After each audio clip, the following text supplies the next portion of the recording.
BDSO, ça va quoi? Monsieur Vince, comment allez-vous? Ouais, ça va, la forme? Ça va bien. Tranquillos. Plaisir de te voir. Ça se passe. C'est super. On est là, mon frère. Dis-nous les choses quoi. C'est ça, dis-nous les Dans les choses. bons coups, hein. On m'a appelé, on m'a sollicité, on m'a dit vas-y, ramène-toi, on m'a limite fait un guet-apens. Ça va. Ok. Dis-nous, l'homme fort, qu'est-ce que représente ce portrait? Nadir, viens par là. Mais Nadir, je l'ai vu, ça, Nadir. voilà, Je l'ai c'est vu. la maman Nadir. C'est Messaouda. Voilà. C'est la maman du jeune homme qui vient de passer juste à côté. Voilà, c'est ça. Et qui n'a pas trop envie de s'exprimer. Exactement. Et Messaouda, bah voilà, c'est un héros de tous les jours, tu vois. Un héros comme chacune de nos mères. Tu vois, une fois j'étais avec une maman du petit bar et je disais, ah, mais vous faites quoi comme métier toi? Elle me dit, ah, moi j'ai 7 métiers. Je suis taxi, femme de ménage, institutrice, tu vois. Et voilà, tout ça, c'est bien de le valoriser, quoi, ça fait plaisir. Et donc, voilà, on peut compter sur le frère Nadir pour faire le taf. Et puis, voilà, quoi. C'est cool. La raison de ta présence ici aujourd'hui. Bah, Nadir, voilà, c'est un copain, hein, tu vois, les premières fois que je l'avais contacté, je me rappelle, c'était pour la Palestine. Je devais aller avec un copain, un Algérien. On n'était pas sûr de pouvoir rentrer. Et comme lui, l'Algérien m'avait dit que ouais, c'était possible de rentrer. Donc c'est possible de rentrer, même avec un visa algérien, d'aller faire un... Je parle de ça parce que bah, voilà, aujourd'hui, ce qui s'est passé à Gaza, tu vois, on a aussi une petite pensée pour ça. Et puis, ouais, et puis voilà, quoi, du coup... tu sais, j'ai aussi peint une grande fresque où cette fois-là c'était son papa, le Shibani à Malakoff. Donc c'est une grande fresque qui se voit du périphérique et pareil, qui était un hommage. Tu vois, je parlais des mamans qui ont ce métier. Les papas aussi, ils ont travaillé toute leur vie pour élever leurs enfants et tout ça, etc. Donc c'est important de rendre hommage aux anciens, surtout un peu dans la société actuelle, tu vois, qui a tendance à moins valoriser ça que par le passé. On voit ce qui se passe aujourd'hui, tu sais, avec les EHPAD aussi, là, tous les personnels qui sont en grève, la maltraitance que les personnes âgées peuvent subir. Et donc voilà, tu vois, tout ça, c'est un grand tout en fait. C'est ça que je veux te dire, voilà. Tu as vu que Nadir, il veut pas me parler. Parce qu'il est un grand timide. Parle-moi un peu de Nadir, s'il te plaît. Qu'est-ce que tu penses du personnage? Qu'est-ce que tu penses de l'homme? Tu as tout dit, Nadir, c'est un personnage. Et déjà, il faut savoir, le mec, il a 3 nationalités. Tu vois, c'est interdit. Donc, si vous nous écoutez, le ministère de l'Intérieur, il faut faire quelque chose. Là, c'est plus possible, tu vois. C'est quand même, voilà, c'est le seul Australien que je connaisse. Voilà. Et non, moi, pour moi, c'est une source d'inspiration parce que je trouve que c'est un artiste qui fait des choses, qui réussit à faire des choses et à toucher un certain public, et tout en conservant son intégrité. Et en essayant de faire le maximum pour la conserver, même si c'est pas toujours simple de le réaliser, en tout cas, tu vois. Et moi, voilà, pour moi, c'est une source d'inspiration. Honnêtement, clairement, tu vois, c'est mon grand un peu. C'est ça, c'est notre grand à tous. Voilà, c'est ça, tu vois. Et donc, du coup, voilà, tu vois, on peut que soutenir ce qu'il fait, quoi. Donc aujourd'hui, au cinéma, Arcel de Corbeil, c'est Des figues en avril, c'est ça? On est venu voir ça aujourd'hui. Parle-nous un petit peu de... Non, moi, voilà, j'ai vu le film, tu vois, quand il avait organisé un petit peu les avant-premières et tout ça. Et ouais, moi, c'est un film qui m'a parlé. D'une part parce que moi, je suis passionné par le vivre ensemble. Tu vois, toutes les cultures qu'on a eu la chance de rencontrer, tout ça, etc. Et donc, ça m'a permis de rentrer, tu vois, dans une sphère culturelle que je connaissais pas suffisamment, tu vois. Et j'étais notamment très touché par... T'as des chansons kabyles ou algériennes. Et tu sais, moi d'habitude je les entends, je comprends pas les paroles, tu vois, et quand elles passent dans le film, voilà, ça a été sous-titré. Et voilà, tu sais, c'est des choses qui m'ont touché. Puis moi, ça m'a fait penser à mes parents, à ma mère, tu vois. Je me suis dit, putain, beau gosse, le mec, tu vois, il rend hommage à sa mère. Et au travers de ça, pour moi, voilà, c'est un film vraiment universel, tu vois. Mes parents, ils ont pas pu être là ce soir. Je les avais invités, mais donc ils ont pas pu venir. Mais voilà, pour moi, c'est vraiment un film à aller voir avec ses parents, avec ses enfants et avec ses parents. C'est un grand film familial, voilà. Merci bien, l'homme fort. Vas-y, pense. Donc, si vous avez des questions, vous pouvez poser. Alors, je crois qu'il y a un micro là-bas. Fadila, est-ce que tu peux me dire c'est quoi le prénom de ta maman en fait? Keltouma. Keltouma. Alors, je vais vous demander de faire un tonnerre d'applaudissements pour Keltouma qui a 95 ans.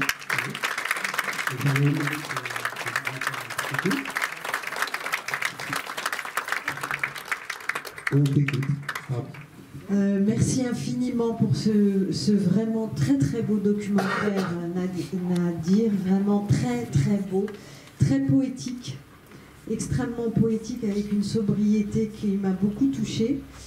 Et ma question, parce que justement ça concerne directement ta maman, Et je me suis dit, mais comment elle a accueilli ce film et comment elle vit en sachant que son fils se balade à droite, à gauche et montre une réalité universelle de ces femmes kabyles. Alors, ma mère, elle a dit que j'avais fait une bêtise, elle a dit. Mais bon, enfin, quand elle le dit, elle est morte de rire. Ça, c'est marrant. Alors, ce film, elle l'a vu donc en même temps que tout le monde. J'ai fait une avant-première au mois de septembre à la Cité de l'Immigration. Au début, je voulais qu'elle le voie avant, parce que c'est pas simple de voir sa tête. C'est simple que les micros marchent aussi. C'est pas simple de voir sa tête pendant 1 heure, voilà, dans... Enfin, mais même moi, je pense que j'en suis pas capable. Et donc, j'ai essayé de lui montrer. Donc, voilà. C'est vrai qu'à chaque fois que j'allais la voir, je lui disais qu'il faut que je te montre le film, il faut que je te montre le film. Donc, soit elle avait son sol à laver, soit il fallait qu'elle aille faire ses courses. Donc, elle me disait après.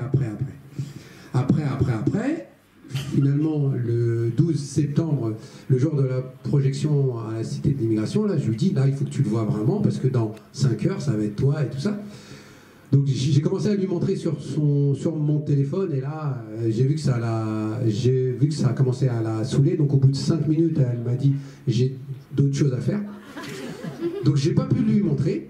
Et après, le soir même, donc, elle est venue avec mes sœurs voir le film. À la fin de la projo, je lui demande ce qu'elle en a pensé, bien sûr, parce que son avis m'intéresse beaucoup plus que le vôtre, hein, pour être honnête. Pardon de vous le dire comme ça, je rigole. Et donc, elle me dit non, il faut que je parte. Donc, elle est partie avec ma soeur. Et le lendemain matin, je vais boire un café chez elle, comme je fais à chaque fois que j'ai le temps. Et là, je lui demande, je lui dis alors, ça, le film. Et là, elle me dit, le film, il est bien, mais tu m'as fait un sale coup. Je lui dis, oh là là, qu'est-ce que j'ai bien pu faire, quoi. Tu vois, je commence à me dire, qu'est-ce que j'ai bien pu faire. Elle me dit, ma cuisine, elle n'est pas rangée. Donc ça l'a énervé, c'est tout. Et ma deuxième question, et après je passe le micro, pour quelle raison tu as eu envie de faire ce film sur ta mère? Alors, j'ai pas eu envie, en fait, de faire un film. C'est juste, 1 an après que mon papa il a été placé dans un EHPAD, j'ai senti que ma maman elle avait besoin de parler. Elle en avait gros sur la pomme de terre, là. Elle commençait à dire des choses et tout ça. Donc, j'en ai parlé avec une amie monteuse qui m'a dit bah, pourquoi tu la filmerais pas. Et chez moi, j'avais une vieille caméra à cassette, mais une vieille, hein, vraiment. Et donc, j'ai commencé à la filmer en me disant peut-être que j'allais faire un film de 20 minutes ou un film de 30 minutes. Tu vois, je savais pas trop, c'était peut-être un truc pour que je garde juste pour la famille, tout ça. Et après, à force, quand j'ai ramené les rushs à mon amie monteuse, on a commencé à monter ce film en se disant qu'on allait peut-être faire 50 minutes, enfin voilà, on sait pas trop. Et quand le film il est fini, je pensais que j'allais le montrer juste un peu comme ça, tout ça, parce que... Et là, après, je me suis dit, oh là, Nadir, arrête de te comporter comme un pauvre. Toute ma vie, j'ai cru que j'avais pas le droit de faire des livres. J'en ai quand même écrit 4. Toute ma vie, j'ai cru que j'avais pas le droit de faire des films aussi, et que je me suis dit, bah, ce film, il va sortir en salle. Voilà. Même si je fais une entrée, même si j'en fais 10, c'est pas grave. C'était vraiment de l'ordre du symbole. Parce que je vais pas faire... je suis pas là pour faire pleurer dans les chaumières, mais j'ai toujours cru qu'il y avait que les bourgeois qui avaient le droit d'écrire, qui avaient le droit de faire des films, et que c'était pas pour les habitants des quartiers populaires. Et là, dans ma tête, je me suis dit, c'est bon, arrête. Arrête avec ton complexe à 2 balles, tu vas le faire en salle, et donc voilà. Et donc le film, il est sorti comme ça, et le film marche en plus, donc on est super content. Comme quoi, parfois, on ne sait pas. Félicitations. Merci à toi.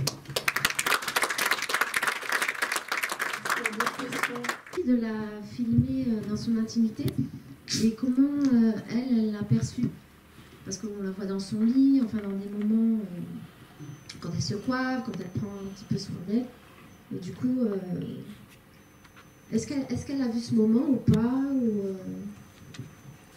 Alors donc pour moi ou pour elle, c'était pour elle. Comme elle, c'est vrai qu'elle est arrivée à un âge quand même où elle a quand même 82 piges. Donc moi je trouve que ça lui fait plaisir, tout ça. En plus je trouve que c'est certes intime, parce mais, qu'il y a un reproche, hein. mais d'accord. Donc c'est certes intime, mais on n'est pas dans le voyeurisme. Donc tu vois, ça aurait été dans le voyeurisme si par exemple j'avais filmé mon père. Donc là on aurait été dans le voyeurisme. Donc elle le voit comme ce qui lui fait plaisir, c'est que ça touche des petites jeunes générations. C'est en fait ça qui lui fait plaisir. Là avant, elle mettait 15 minutes pour faire ses courses. Là maintenant, elle met presque 1 heure. Parce qu'il y a plein de jeunes qui l'arrêtent, qui font des petits selfies, tout ça quoi. Donc moi je pense qu'il la touche, c'est que son histoire qui pour elle était une histoire banale. Hein. Enfin, c'est vrai qu'elle a élevé des mômes, donc pour elle n'a rien fait d'extraordinaire.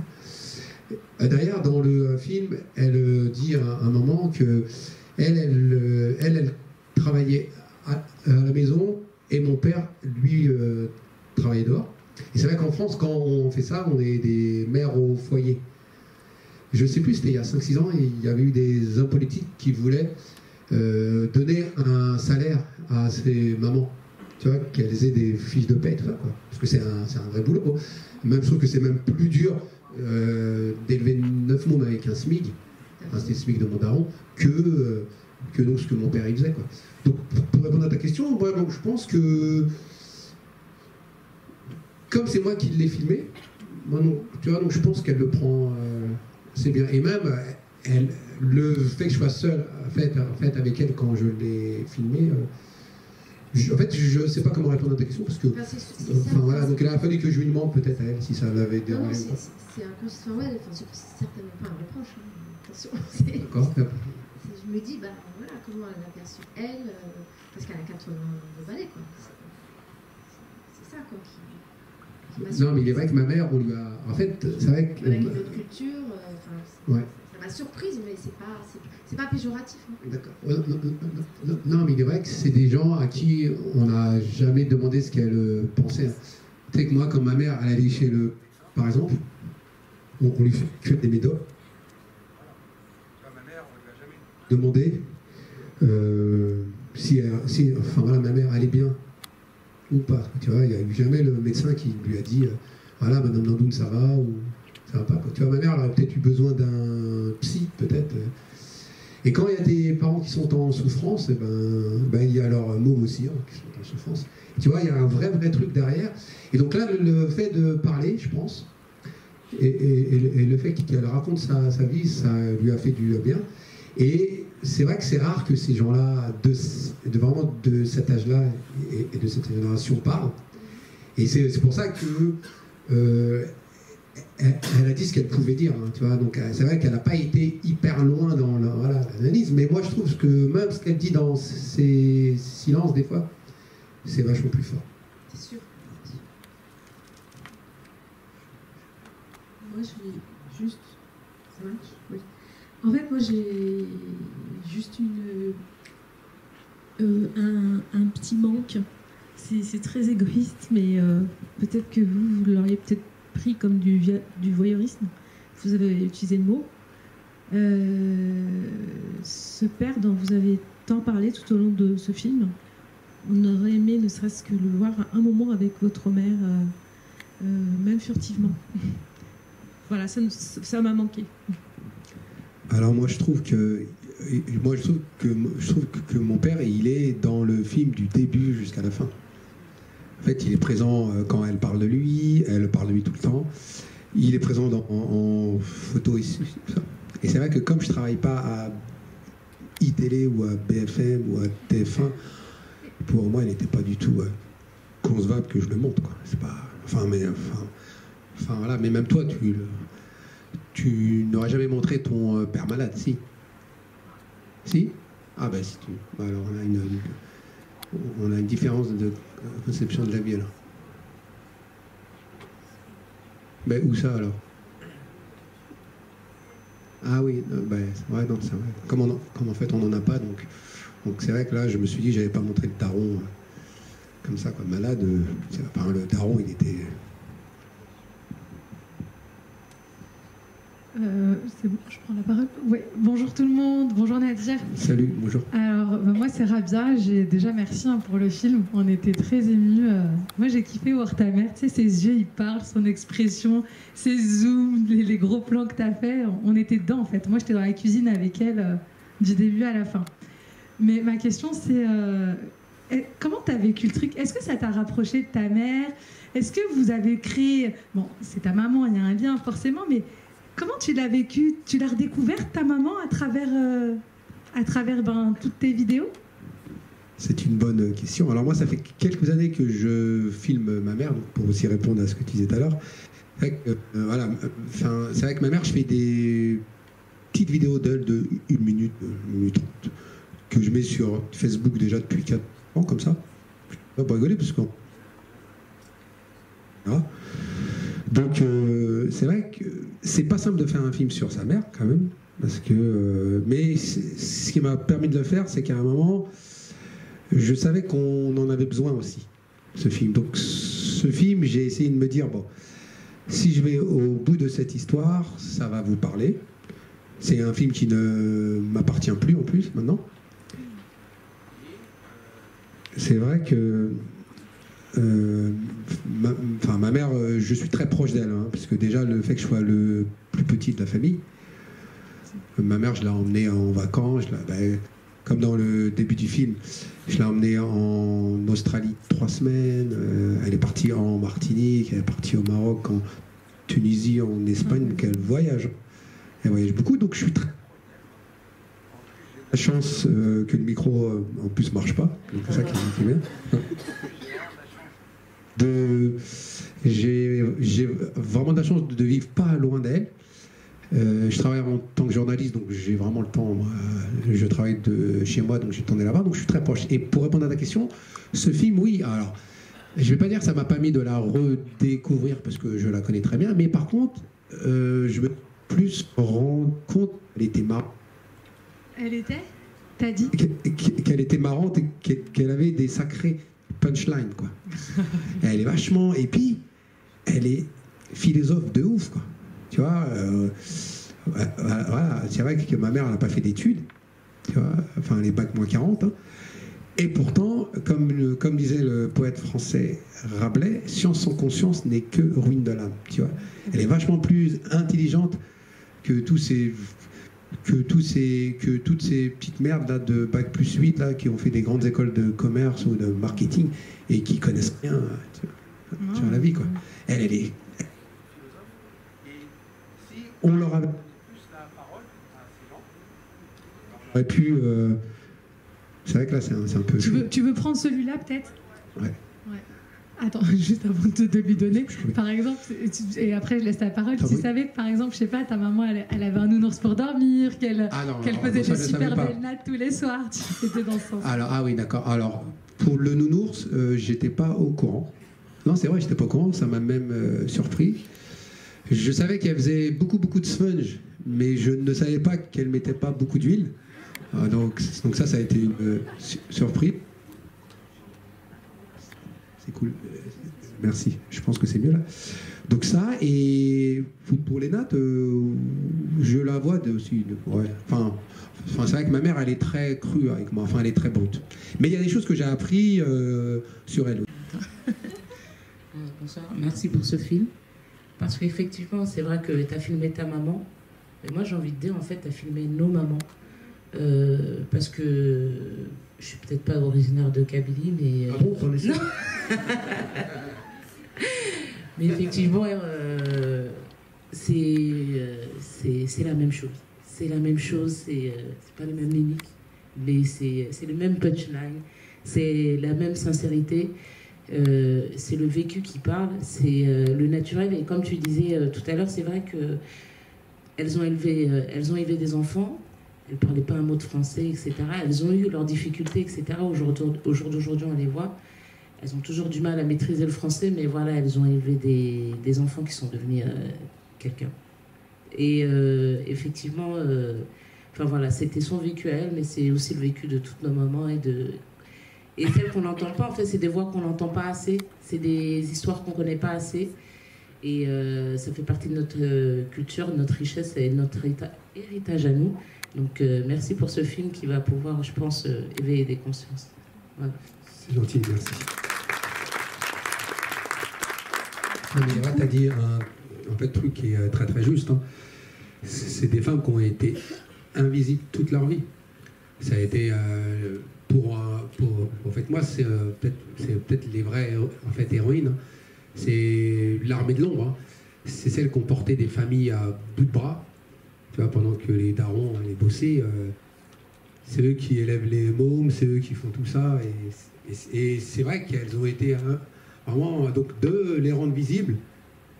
Enfin, vraiment, c'était, ouais, tu vois, c'était ça aussi le but. Le but, c'est qu'elles sortent de leur... mais en même temps, moi, je pense que c'est plus global. Il y avait une étude là qui aussi montrait que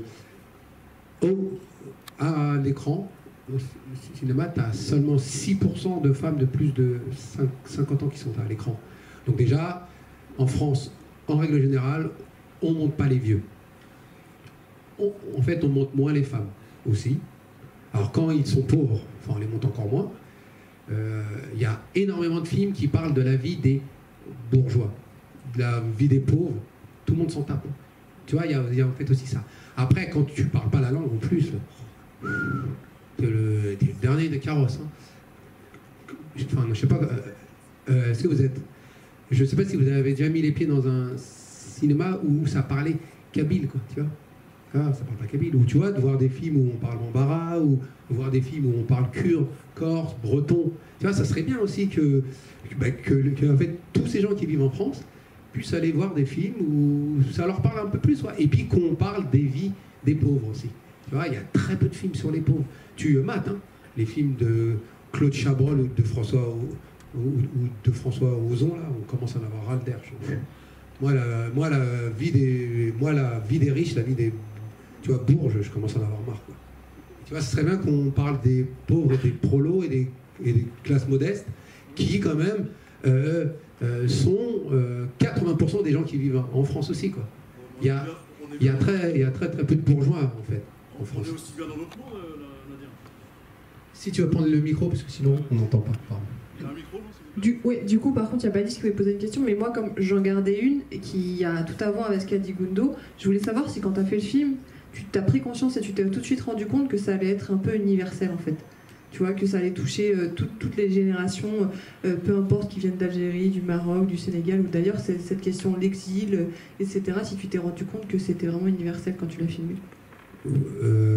Oui, parce que ma mère, je sais qu'elle est déjà, en fait, je connais ma mère depuis 45 ans, donc universel. Donc moi, quand il y a des gens qui viennent à la maison, enfin ma mère, elle fait jamais de différence, quoi. Tu vois, pour eux, c'est tous ses enfants. Tu vois, elle fait des sponges, elle fait des beignets pour tout le monde. Elle fait la prière pour des gens qu'elle ne connaît pas pour qu'ils gagnent dans les jeux, quoi. Tu vois, c'est quand même une autre mentalité, quoi. C'est quand même une mentalité de partage, de solidarité. C'est une vraie femme de gauche, quoi, en vérité. C'est pas la gauche, c'est pas la gauche PS et tout ça, quoi. C'est vraiment une vraie femme de gauche, quoi. Donc oui, je savais que le film, ça allait toucher. Et puis, ça touche pas que ceux qui ont vécu l'exil, hein. Dans les vieux villages français, c'était la même chose, hein. Tu vois, de la manière dont ma mère, elle fait la vaisselle. Elle, par exemple, fait la vaisselle avec 3 bassines d'eau. Tu vois, là, ça fait 30 ans qu'on nous dit Zarma que c'est... En fait, on nous dit Zarma que c'est Nicolas Hulot qui a inventé tout ça, alors que c'est faux.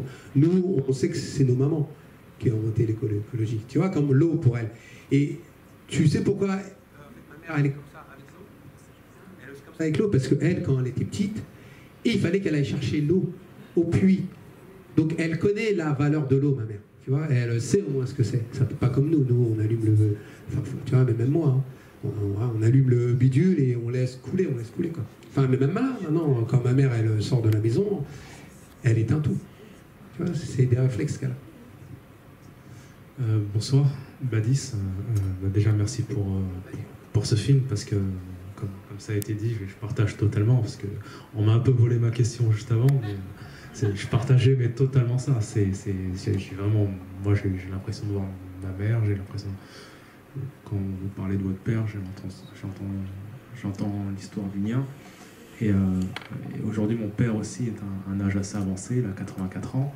Et moi, je viens d'avoir un enfant il n'y a pas longtemps. Et on se posait la question sur son choix de venir en France. Et est-ce qu'il regrettait ou pas? Et est-ce que vos parents le regrettent, ce choix? C'est une question qui n'est pas simple, ouais. Ils sont entre les deux, hein. En fait, ils sont entre les deux, donc, sauf que moi, je pense. Tu vois, ma mère, elle est en France depuis 60 ans. Et elle est rentrée assez souvent. Là, moins maintenant. Mais sauf qu'elle a passé 60 ans en France. Et pour moi, tu es du pays d'où tu vis. Donc ma mère, quand elle a fait des allers-retours, elle a passé 60 ans ici. Donc quand elle arrive en Algérie, elle sent bien qu'elle est plus pareille. Et les gens là-bas, ils ont changé tu vois, d'une autre manière. Donc c'est une sorte de funambule entre ces deux mondes, quoi. Elle est ni d'ici, elle est ni de là-bas, donc elle est de nulle part, en fait. Et donc, est-ce qu'elle regrette? Oui et non, quoi. Parce que les enfants qu'elle aime, ils sont ici. Les petits-enfants qu'elle aime, ils sont ici. Les arrière-petits-enfants, ils sont ici, quoi. Sa vie, elle est en France. Elle est dans la même cité depuis 1968. Elle ne quitterait jamais sa cité pour rien au monde, même si, alors que quand tu allumes les médias, tu vois, en fait, on a l'impression qu'il n'y a que des sauvages dans les quartiers populaires. Elle adore. Quand elle a besoin d'un coup de patte, il y a le voisin qu'elle a, tout ça. Donc, est-ce qu'elle regrette ou pas? Maintenant, c'est fait. Et elle, en fait, moi, je pense qu'elle regrette le plus, c'est peut-être qu'elle est misée sur le mauvais cheval. En gros, c'est qu'elle a construit une maison là-bas. Donc, quand ils avaient un peu d'argent, ils l'ont là-bas. Donc, nous, ici, on a vécu vraiment petit, dans un F5, on était à 11 dedans, tu vois, on aurait peut-être pu avoir une vie un peu plus cool, quoi. Mais en même temps, moi je lui dis qu'elle n'a pas raté sa vie, que c'est bien ce qu'elle a fait. Et grâce à ce film, en fait c'est ça qui est drôle, c'est que grâce à ce film, elle le voit, donc elle reçoit plein de lettres, on lui envoie des dessins et tout ça. Elle se rend compte qu'elle a peut-être pas merdé en fait, et donc peut-être qu'elle peut être fière d'elle. Tu vois, c'est ça le truc. Et moi je pense que c'est pareil pour ton père et ta mère, hein. Donc ils peuvent être fiers d'eux, quoi. Pareil, et puis tu fais des choix. Donc nous on a fait des choix aussi, et voilà, des fois. Et tu vois, ma mère, alors, elle n'a jamais pu savoir si en fait ça aurait été mieux là-bas si elle était restée aussi là-bas, quoi. Donc c'est une question à laquelle je ne peux pas répondre, puisqu'on ne peut pas refaire ce qui a été fait, quoi. En tout cas, ce que j'allais poursuivre, c'est ce que tu venais juste de dire, en fait, c'est que justement ils avaient quand même cette sensation d'avoir réussi, et que merci de l'avoir mis à l'écran comme ça, parce que moi je pense, pour les miens en tout cas, je pense qu'ils ont réussi, et je pense qu'il y a beaucoup de parents, et en tout cas ça va parler à beaucoup d'enfants par rapport à leurs parents, et merci vraiment pour ce film, en fait. Merci pour... C'est moi, merci à toi. Merci. Alors on a la question de la génération montante. Ouais. On va poser une question. En fait, ce film m'a beaucoup fait penser à ma mamie, car toujours elle m'invite chez elle pour manger du couscous. Eh ben, tu peux venir chez ma maman quand tu veux avec ta mère si tu veux venir manger du couscous. Parce que moi, je suis sûr que le couscous de ma maman, il est mieux que le couscous de ta mamie. Non, c'est pas vrai, non, c'est pas vrai. D'accord, bon vas-y, je te crois alors, chouchou.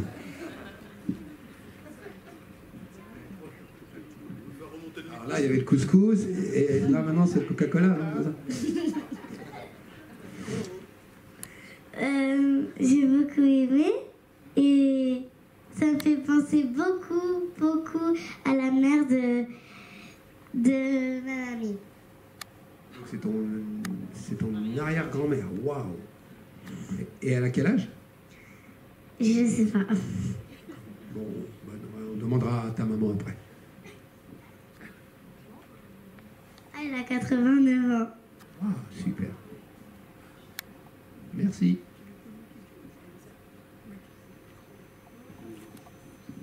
faire engueuler, là, ils sont chauds là-haut. Alors j'avais repéré une tête en premier, je suis désolée, voilà.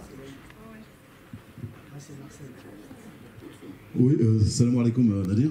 C'était juste pour revenir sur le côté pauvreté. Moi ça me dérange un petit peu parce que la pauvreté pour moi c'est une richesse, quoi. Et t'as tendance à insister là-dessus et je trouve que c'est... moi qui ai vécu dans la pauvreté, je me sens pas pauvre, quoi. Loin de là, quoi. Faut voir le côté richesse de la pauvreté qui est plus qu'important, quoi. Je veux dire, les riches, je m'en fous, quoi. Je vis ma vie, faut vivre sa vie telle qu'elle est, il faut l'accepter. Après, c'est vrai, de là à donner la parole à nos mères, il y a différentes manières. Je l'accepte, elle est très belle cette image. Mais j'aime pas ce côté dénigrer le pauvre. Je l'ai pas très bien compris, ou je t'ai mal compris, excuse-moi. Ouais, je pense que tu m'as mal compris. C'est pour ça. En fait, au contraire, en fait, ce que je dis, c'est que je dis que les gens qui est fier à part toi et moi et à part les autres qui sont fiers d'être pauvres, enfin qui sont fiers d'être des fils de pauvres. Tu vois, moi, au contraire, moi je suis fier d'être un fils de pauvre. Donc en fait, je pense que soit tu as mal compris ce que j'ai dit. Moi, je suis très fier d'être un fils de prolo, je suis fier d'être un fils de pauvre. Hein. Moi, enfin voilà, je dirais jamais le contraire. Hein. Et comment en fait tu veux, moi donc je disais pauvre, plus de, enfin voilà, manière, plus pauvre de, enfin voilà, manière économique. Mais oui qu'on est riche de valeurs et oui qu'il y a une différence entre les riches et les pauvres. C'est enfin vrai qu'en France on parle plus de classe sociale. Donc dès que tu sors le mot pauvre, ben enfin moi ce qui est marrant c'est que quand des fois je vais dans des collèges ou quand je vais dans des lycées et quand moi je dis le mot pauvre, en fait ils ont tous honte du mot pauvre. Ils disent non moi je suis pas pauvre. Alors que les types si t'es un peu pauvre et alors c'est rien, c'est pas grave. Mais comme on est tous obsédés par la question identitaire, et ben le mot pauvre il a juste perdu de tout son sens. Je sais pas si tu vois ce que je veux dire. Moi, je suis fier d'être un fils de pauvre. Moi, je suis fier d'être un fils de prolétaire, parce que je sais que quand tu es un fils de pauvre, c'est pas la même chose que quand tu es né à Neuilly-sur-Seine, quand tu as des parents médecins, quand il y a tes parents qui peuvent te payer des cours de maths. Tu vas pas dans les mêmes écoles, tout ça. Donc, enfin, voilà. Donc je pense qu'en fait, c'est pas bien compris, peut-être. Non, c'est un peu plus clair. Merci. Merci. Bonsoir, moi je te félicite pour le film, c'était super parce que tu as dit ce que beaucoup n'osent pas dire parmi nous, comme dirait dire ces choses-là, on n'en parle pas chez nous. Mais je partage en même temps le point de vue de mon pote Laïd, on a à peu près le même âge, une cinquantaine d'années. Et on a grandi dans les cités, les deux grosses cités de la ville, Montfonçay et Tarteret, tu as peut-être entendu parler. Et il n'y a pas très longtemps, il y avait un film ici sur la cité d'urgence. Et dans la cité d'urgence, dans les années 50, il n'y avait pas que des Algériens, il y avait aussi des Français. Et souvent, quand on se rencontre entre anciens, donc de la même génération, on se disait que, je fais une parenthèse, c'est qu'en fait, on peut poser le film de plusieurs points de vue, riches et pauvres. Les valeurs, moi je le poserais plutôt des valeurs. Et dans ce qu'elle dit, ta maman n'a rien, etc. Mais qui aujourd'hui est capable d'emmener ses 9 gamins au bled en voiture, de construire une maison? Toi, moi, qui? Donc, je pense que la richesse, elle est plutôt dans les valeurs, dans ce qu'elle dit. Et une des valeurs, je te passe plusieurs choses que j'ai moi attrapées dans le film. J'ai un pote kabyle qui a une cinquantaine d'années qui me disait il y a 30 ans à peu près, tu vois, quand se posaient les choix, qu'est-ce qu'on fait, qu'est-ce qu'on va devenir, avec qui on se marie, etc. Et qui me parlait du mariage de ses parents. Donc tu vois, il venait de la grande Kabylie. Il disait en fait, ces mariages-là, ils étaient sûrs, ils étaient solides. Donc effectivement, on ne voit pas ton papa, mais la force du lien qui les unit, elle est tout à fait là, quoi. Et merci pour le film encore une fois. Merci. Oui, moi je voulais intervenir. Je ne suis pas d'origine nord-africaine. Et j'ai retrouvé dans ce film l'histoire de mes parents et grands-parents.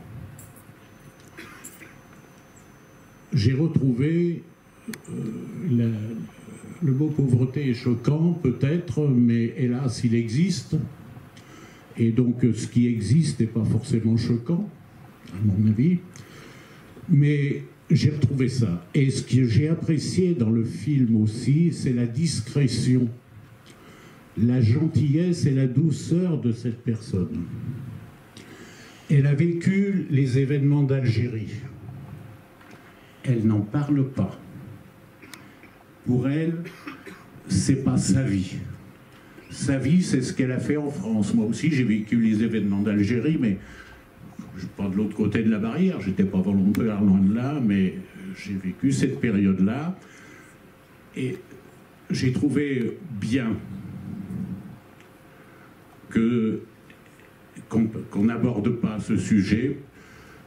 Et je ne sais pas encore si je l'ai trouvé bien, mais j'ai trouvé que la qualité de ce film, c'est la conviction de cette femme qu'on peut vivre, même avec pas beaucoup de moyens, et qu'elle n'avait pas que la conviction, elle a fait tout ce qu'il fallait pour vivre sans moyens. Et ça, c'est une attitude très révolutionnaire. Parce que c'est facile à dire, on peut vivre sans moyens, peut-être. Mais quand on les a pas, il faut bien se battre pour en avoir. Voilà, moi, ce que je voulais dire, parce que j'ai aimé. J'ai aimé, et si cette femme habitait pas loin de chez moi, j'irais la voir, on a le même âge, à quelques années près. Elle reste tranquille, hein, non, les gars. Elle est derrière. Eh ben, je vais aller la voir tout à l'heure, j'ai 84 ans, elle en a 82. Hein, on aurait pu se rencontrer, on ne sait jamais. Merci. Merci. Donc, ce film parle des pauvres. Voilà. Que ça plaît ou ça plaît pas. Merci. Bonsoir. Et vive les pauvres. Bonsoir. Je voulais revenir à ce que disait le monsieur tout à l'heure par rapport à la richesse. La richesse, c'est pas l'argent, de mon point de vue. Moi, un jour, ma fille m'a demandé de 11 ans si on était riche ou pauvre. Je lui ai dit, tant que ta mère est vivante, t'es riche. C'est ça la richesse. Je pense que c'est ça qu'il voulait montrer le monsieur par rapport à sa mère. La réalité. Il n'était pas là pour faire le ménage, ou pour dire ma mère elle est bien habillée, ou... Il a vraiment montré la réalité de sa mère, comment elle vivait. Et la question que je voulais poser, c'est qu'est-ce que vous pensez, vous, en général, des mamans qui ont souffert, qui ont élevé leurs enfants en France, qui ont laissé leur pays d'origine? Qu'est-ce que vous en pensez? Parce que moi, j'ai vu dans ce film une maman qui était malheureuse, triste, qui était coupée en deux entre son pays et la France, et son mari. C'est une femme qui s'est sacrifiée, quoi, jusqu'au bout. Jusqu'à 82 ans pour son mari. Elle est entre deux feux. Qu'est-ce que vous pensez des mamans comme ça? Bon, je sais qu'elles sont courageuses, mais le reste... Ben là, déjà, ma mère, elle est triste aussi parce que... Je la vois en souffrance, cette femme. En fait, ma mère, elle est triste pour une raison déjà, c'est qu'elle a vécu avec un type pendant 63 piges. En fait, le jour où ça s'arrête, toi, si tu es avec un mec pendant 63 piges, parce que nous, on est là, beaucoup, hein. Donc moi, ma mère, je vais la voir. J'ai la chance d'avoir 7 sœurs, donc mes sœurs, elles vont la voir tout le temps. On lui a proposé de venir vivre à la maison et tout ça, et elle ne veut pas. Elle est juste triste parce que aussi, elle arrivait à un âge où, tu vois, donc, nous, on verra qu'on arrivera à son âge, si on y arrive. Il y a des regrets, il y a des remords et tout ça, quoi. Donc elle est aussi triste parce que la vie, elle est... C'est ce que tu disais tout à l'heure, peut-être la vie, elle est passée pas comme elle le voulait. Et puis, en fait, elle est plus triste par rapport à la fin de sa life, quoi. Tu vois, en fait, c'est vrai que dans le film, elle le dit aussi. Elle dit que jamais elle aurait pensé qu'en fait, il finirait comme ça. Parce que tu vois, quand mon père a été à la retraite, ils allaient 5-6 mois par an là-bas et tout ça, quoi. En fait, ma mère, elle est comme tout le monde. Tu arrives à un âge, tu regardes ta vie. Il y a les biens, il y a les moins bien. Moi, ce que j'ai vu dans ses yeux, c'est presque des larmes. La tristesse, le manque du pays. Ouais, mais il n'y a pas que le manque du pays. Il y a, en fait aussi elle se retrouve toute seule. En fait, le fait qu'elle ait vécu avec quelqu'un pendant 63 ans. Voilà, donc ça, en fait, je pense que c'est universel.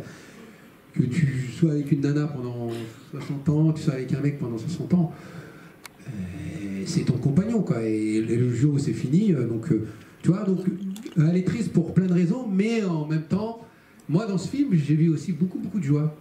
Il y a, tu vois, moi, ma mère, elle ne pleure pas sur son sort. C'est en fait ce que aussi disait le mec qui en fait, voilà, voulait pécho ma mère tout à l'heure. Je ne sais pas comment il s'appelle. Voilà, Marcel. Voilà, Marcel, il dit ça, mais c'est vrai. Donc, tu vois, ma mère, elle pleure pas sur son sort. C'est, je suis une dame de 82 ans, donc forcément, quand je parle de son pays, elle est triste. Hein. Et elle est triste, mais c'est voilà, comme ça. Ben moi, je vois dans ses yeux que c'est quelqu'un qui veut repartir là-bas. Malheureusement, son mari est malade, elle peut pas, quoi. C'est triste. Ouais, mais elle n'a pas le choix, quoi. C'est l'impression que ça me donne. Ouais, mais là, alors là, pour quand même bien connaître ma mère, elle n'a pas envie de retourner là-bas. Non, là, je suis sûr de ça. Ouais, je pense que c'est la nostalgie. Voilà. En tout cas, ça l'a touché beaucoup, Marie-Rose. Ah, c'est elle, Marie-Rose. Bonsoir, je voulais remercier pour la qualité du film. Et puis, je voulais rebondir un peu sur ce qui a été dit. Moi, dans ce film, j'ai vu beaucoup de poésie, d'humour et de la dignité surtout. La notion de dignité, elle était importante. Et je pense que ça revient aussi par rapport au-delà des considérations financières, de richesse, etc. C'est la dignité qui transparaît pendant tout le film. Bravo. C'est gentil, merci.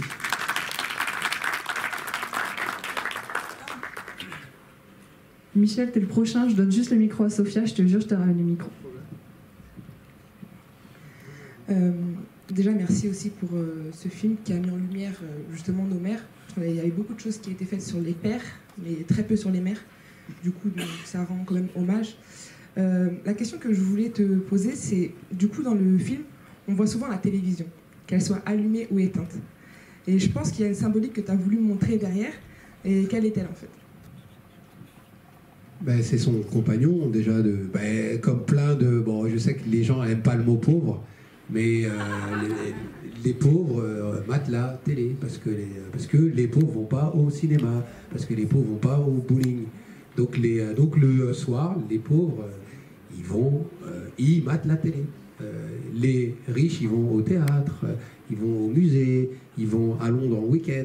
Après, je sais que les classes sociales, elles n'existent pas dans notre pays, je sais qu'il n'y a pas de classe sociale.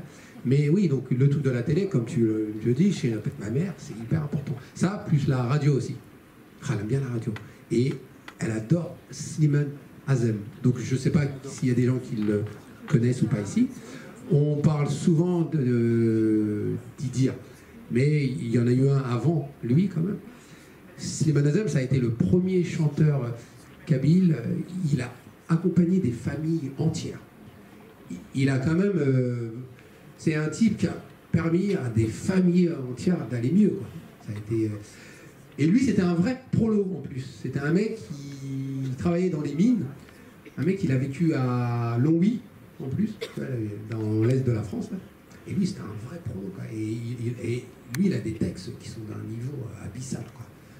Et pour un peu faire des comparaisons sans vanner, quoi.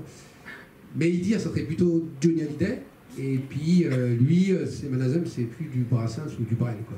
Tu vois, pour juste voir la différence du niveau. Et donc, ouais, la télé, la radio, c'est hyper important chez eux. Enfin, je pense que chez ta mère, c'est la même chose, non? C'est ça, ils accompagnent. Hein, donc, s'ils pouvaient rentrer dans la télé, quoi. Et ce qui est marrant, ma mère, à chaque fois qu'elle mate un truc à la télé, elle pense que c'est vrai. Ma mère, elle a été fan des Feux de l'amour pendant je ne sais pas combien d'années.